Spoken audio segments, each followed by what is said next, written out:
jennaan itti dhiisee akka eeggale. Itti dhiisee tokkoffaa waraqata hin qabu. Akkaawunti baankii hin qabu. Singalee akkaawunti baankii hin qabu. Waraqata hin qabu. Ufii kiyyaa waan fakkaadhee hin qabu. Siilee heera koo mataa keessa na tumtee nama hundi bakka amma nama kana na dheessisiisa kun ija namaa kana ol jedhee na laalchisiisu. Maal akka ta'e hin beekan sheexanni mataa na horee maal akka ta'e hin beekan. Ijuma namaa kana akkana ol jedhee laali nan godhu. Nan dheessa akkanatti.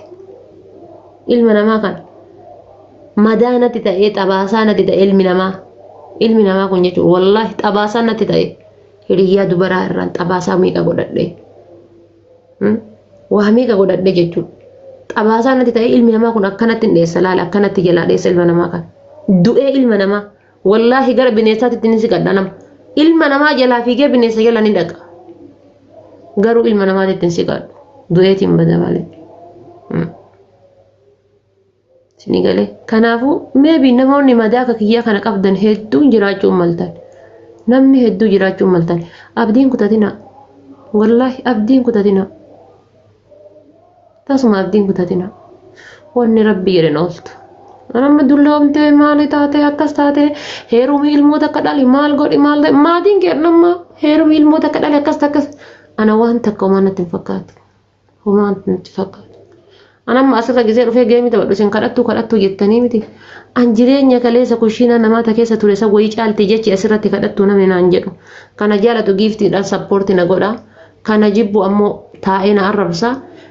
Arrabni hadha isaan kadhattu Oromoon jettee afaan Oromootiin na barreessisus kun kan kaleessa madaamiin kushiina keessatti yaa shaqqaala jettee na waamtu isa wayii caala. Akkasitti sammuu kiyya fudhadhaan siigalee. Kakaleessa madaamiin kushiinaa keessatti yaa shaqqaala jettee na waamtu san kan ijoolleen isii dhuftee shaqqaala maammaan akkas hin jetteerti yaa shaqqaala baabaan akkas jedhee jira saniin caalu saniin caalu dee obseetiin asirra taa'a geemii kiyya taphadhee cufadhee laayivii kiyya irraa ba'a jechuudha akka saniin caallu ofi gadimee jechuudha. Anama maatii kiyya waggaa meeqa asirra jira maatii kiyya guyyaa takkitti asirra fidee poosatee beekaa hin beeku ganda nama bu'a amantii nama bu'a viyuu qaba barama yoo hamma fedhellee taateetiin jette yoo hayyuun illee na laaluu dhabe wallaala akka kiyyaa hedduutu na laala asirratti gaafa fidee waa hedduu dhuubuu jechuudha bakka dhuubuu hin feene sinii galee an kana mataa kiyya keessa na qoraa jiru dhibee gandaa dhibee maalii osoo hin taane kan mataa kiyya qoruu jiru kan qormaannan keessa jiru jireenya kiyyaa walii qabeeti jireenya kiyyaan abbaan kiyya wallaahi namoonni abbaa kiyya beekan hedduutu jiran zarii kiyya beekan karaa abbaa karaa haadhaatiin na beekan hedduutu jiran homaa natti hin fakkaatu qabeenyi abbaa kiyyaa homaa natti hin fakkaatu qabeenyi zarii kiyyaa homaa natti hin fakkaatu ka'an qabu bichatu akkana fayyadu fittiin ka'an qabu bichaan akkana fayyadu. Dubartiin gargariin ta qabeenya abbaa keetiitiin dhaatattutu jira. Ta qabeenya abbaa isaa laaltee dhiira heerumtutu jira. Qabeenya jechuun kama inni qabu. Kama abbaa manaa kan kee qabutu qabeenya. Kama ati qabdutu qabeenya. Kama abbaa manaa kee qabutu qabeenya. Malee abadan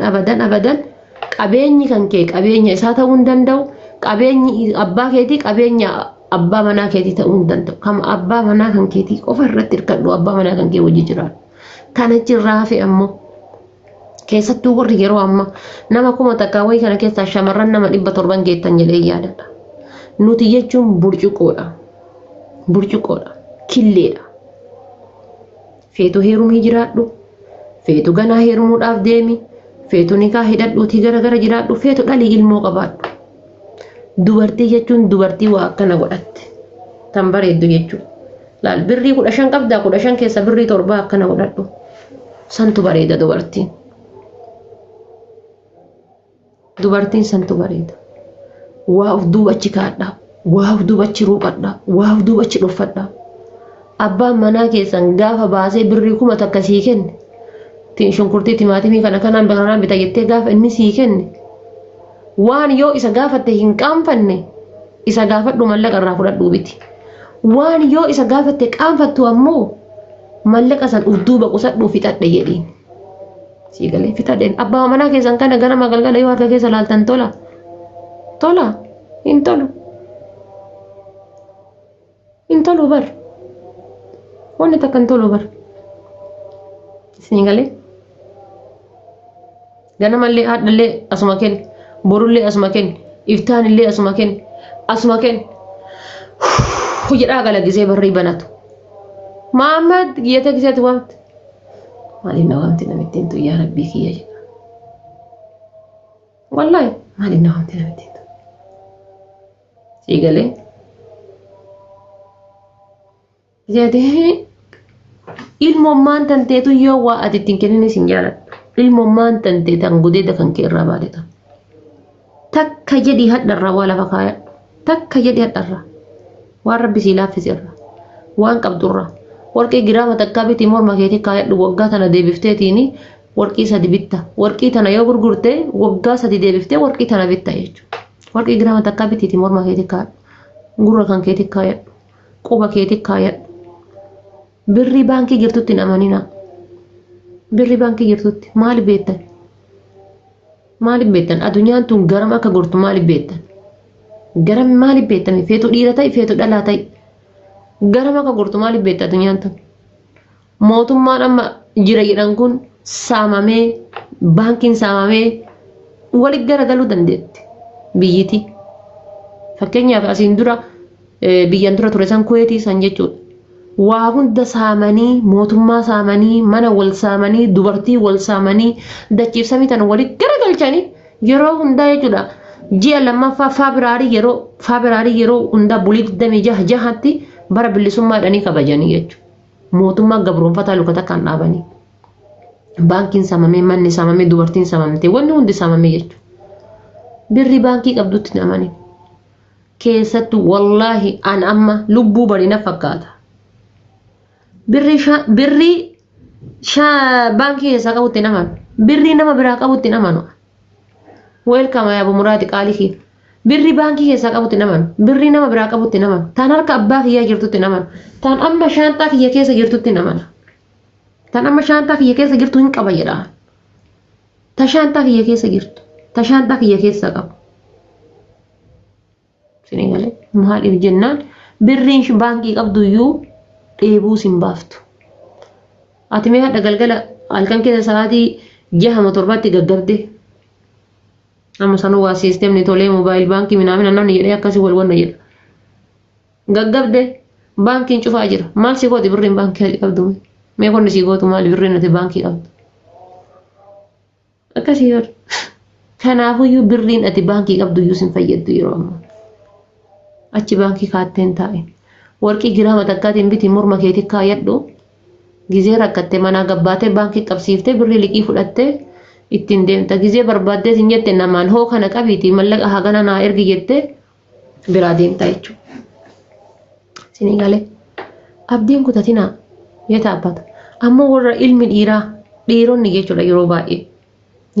ilmi dhiiraa angaraana nyaattan isin osoo dubartii gorsuu isin ilmi dhiiraa garaana nyaattan maaliif jennaan ilmi dhiiraa gaafa kadhatu irraan bareedu ilmi dhiiraa gaafa taa'ee bu'aa nama osoo taa'ee bu'ee amshir yaani ashaangullitii boochaa jala kanaa ol ergan ati ilmi dhiiraa gaafa teettee boottu ammoo ish gowwaa haal taa'ee bu'ee gowwaan kun gabbee hin dalagu kuuliin baadhatu ish dalageen hojjetu ish haal galata kun dayyuusa maqaan nu nyaatte akkasuma taate siin jedhan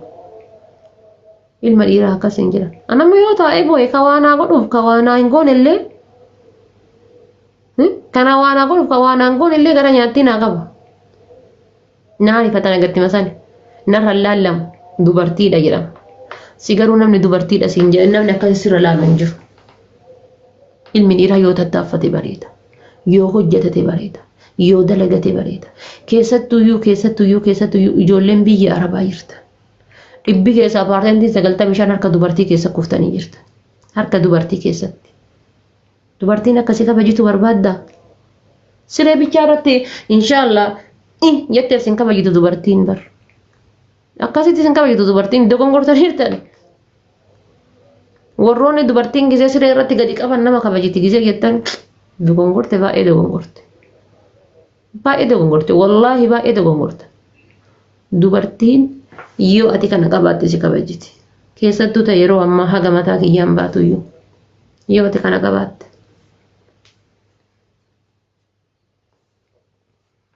yoo ati hoo bunaan biti jetteen hoo kanaan godhi yoo jette dubartiin si kabajiti gaafa ati manuma keessatti etteetiin dimlaayitima kana mataa kan kee gubbatti hiitee ati san keessaa iyyuu barta biraatii miiseejjii barreessaa bar tun dimlaayitii mataa gubbaa hidhattee hoonatti kushiinaa jirti nyaata godhaa jirti ta biraatii barreessaa maastikaa isiin bittee xaawulaa gubbaa geette fuudhee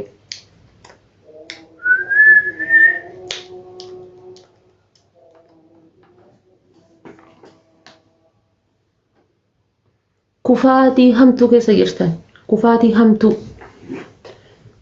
hamtuu hadha yoo poolisiin si dhufee si qabeetiin jedhe akka waan rasaasa kallacha qabanii sammuu addaan siyaasaniititti wanni macuree addaan si dhoosu maaltu jira fooqii gubbaa wanni si darbu maali gizee poolisiin balbala si cabsite gizee poolisiin barri si caccabsite jette wanni fooqii gubbaa darbee ilkaan isinirraa yaasaa maali osoo waa qabaatte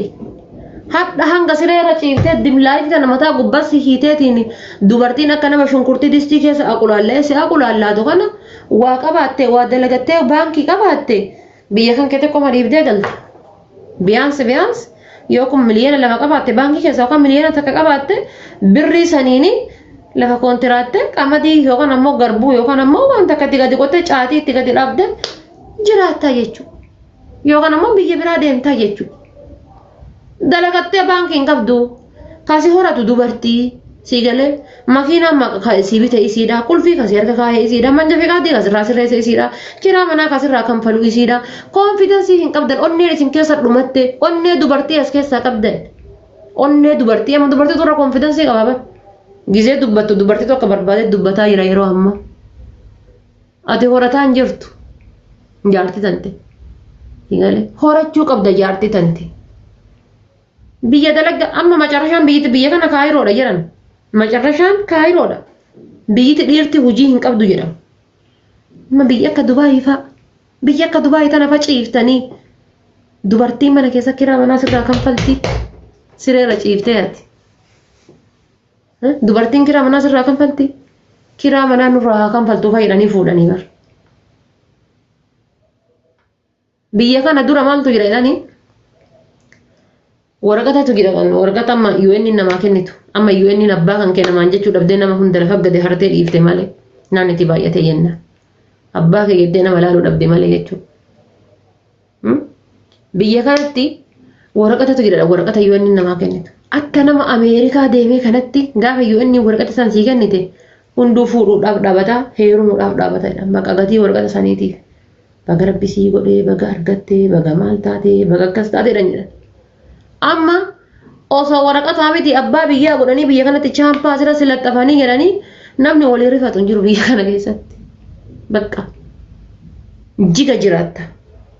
akkana gadi jettee jechuudha sii galee amma biyya Dubaayii kanatti wannummaa dhiirri dubartii dabalamtuuf dhibbi keessaa paarsantii 50 haasiin horattuudhaaf itti dabalama haasiin dalagattee hojjettee jiraachiftuuf. Ati hadha yoo kaatee galte faayidaan qabdu. Dubartoonni akkasitti heerumtan dhiiratti hadha yoo kaatanii galtanii tinyattan biyya keessa halkan takka buluu hin dandeessa. Mikiyaajin hadha akkana gootatuun hidhiin hadha akkana godhuu baratteetun boru jechuudha. Boruu rigaa kasalaa si fakkaatti. Hidhiin hadha akkanatti godhuu barsiifteetun. Qilleensa Itoophiyaatiin godhee si qaba jechuudha. Rifeensi hadha shaampoo itti dibdee kaatee shaampoo irraan deebiteetiin koondishinaarii itti dibdee koondishinaarii dhangalluuncisitee miicitu kun boromoo jechuudha akkan akka keessaa dhaabata jechuudha. Akka jaartii dhiira falfalaa waliin bulte dubartii dhiira falfalaa waliin bulte dubartiin dhiira falfalaa waliin bulte jechuudha ganama gizee isiin kaatu rifeensa isiitti beeksisa kun akkan akkaatee dhaabatti dhiira dayyuusa waliin gaafa bulte gaafa dhiira dayyuusa waliin bulte mataan isii shaashii keessaan akkan akka dhaabata kun. Uf cirtee isinii galee kanaaf ilmi dhiiraa yoo dalagate bareeda bannaata jechuudha dalagadhaa dhiirran dafqii hadha dafqii hojjedhu ifaaji Hudduu beeraa irratti dafqaartaa miti inshaallah ta galatan qabne galatan qabdu bar abbaan kee akaakayyoon kan kee achitti du'e abbaan abbaa keetii achitti du'e abaabayyoon kan kee achitti du'e oduma isiisan qofforu oduma isiin hin dhumatini isaan biraa kutani oduma isaan qofisii qofforan oduu isiin hin kutin isaan biraa kutani achuma teetti akkanuma silaalti jechuun inshaallah sanirrattuu danfitaa miti nama na soogidda baattaa innan deegarra ulfaataa jedhe deegarra hiyyummaa irra waan san irra hiyyummaan hin ulfaattu zinaa dalaguufu paaworii kan kee mee dhiirri jechuudha anaa miti inshaallah saayinsitu jedha halkan takkatti inshaallah sanyii meeqa onna jettan miliyoon Allah akka yemmuu miti sun sii deebuudhaaf bar ati silaa osoo tolteeti jechuudha re'ee qalanii dhiiga dhuguu qabda dhiiga re'ee tokko osoo dhudde siin deebu osoo dhiiga re'ee tokko qalanii soobaaftee dhudde siin deebu jechuudha bilaa shattuyyuu jil wanna ittaa miti hagas ammoo jechuudha dafqite amma asii warri Dubaayii kana fatti kaampaanii namni biyya keenyatti yoom dalagate hin dalaganne bara Itoophiyaa keessatti hin dalaganne nuti takka hin dalaganne